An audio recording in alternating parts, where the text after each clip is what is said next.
John couldn't be here tonight, but he's written a eulogy for Mom. This seems like a good place to read it. So, his words. Our mom. What words can we use to describe our mom? We might all choose different words, but they would tell the same story. They would speak of the unselfish love and devotion throughout the years. They would speak of the frustration of working full-time and coming home to a needy family. But they no doubt would materialize those characteristics and attributes that make up who she really was.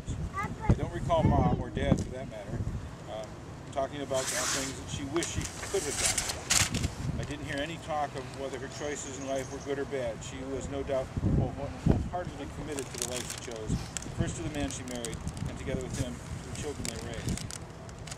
Try it. Try describing your own life and what makes you you without mentioning Mom. Try to describe why you feel the way you do without mentioning how you were raised or who raised you that way. It can't be done. We are partially who our parents were. We make our choices partially on the guidance and advice of our parents. Now on this day, when we say goodbye to our mom, images of our own lives come to mind, images of how Mom would be there for us, images of the hope and anticipation she had for each of us within our own life, memories of how Mom touched each of us. For me, for John, I can still remember when I was still quite little and her rocking me to sleep in the black rocking chair in the living room. I can hear her voice singing 27 Blackbirds Baked in a Pie, and Yes, Jesus Loves Me.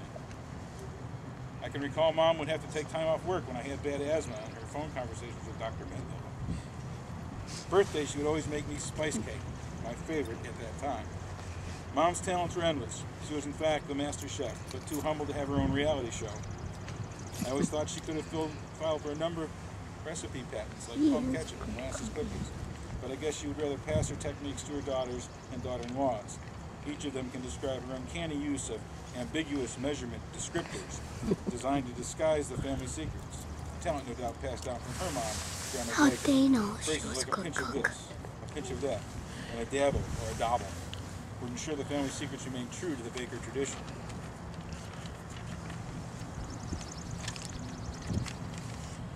Her hands were busy sewing and knitting the scarves and mittens and other things needed for the winter months. In later days, Mom continued to help the various efforts of Blessed Sacrament Church by supplying knitted items for others in need. Mom's entire life was devoted to others. From her career choice as director of nurses for a nursing home, throughout her later days, and even caring for her dad, she was always helping others. A couple of years ago, we had to say goodbye to Dad. Since then, we account to his company and have heard his voice. But today, we don't feel each of them. We don't hear each of them. Rather, we feel them both as one, working together now as they did before. Well, Mom, now is the time you have to leave us. But rest assured, we know you are not gone, like Dad before you.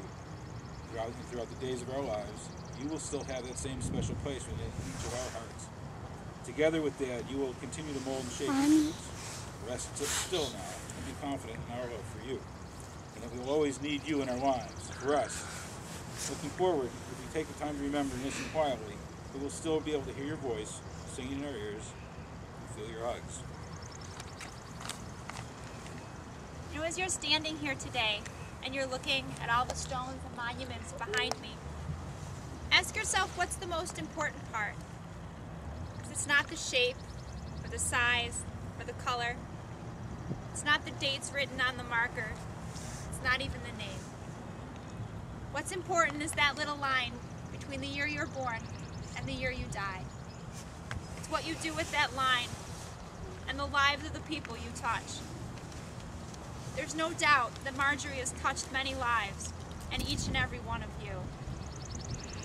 I'm going to ask at this time that you step forward and place your hand on the casket. And as you do, remember a way that Marjorie's touched your life.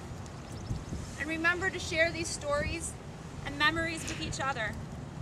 Because if you do, Marjorie will always be with you. And a person can only truly die when they're forgotten. On behalf of the family, thank you to everyone.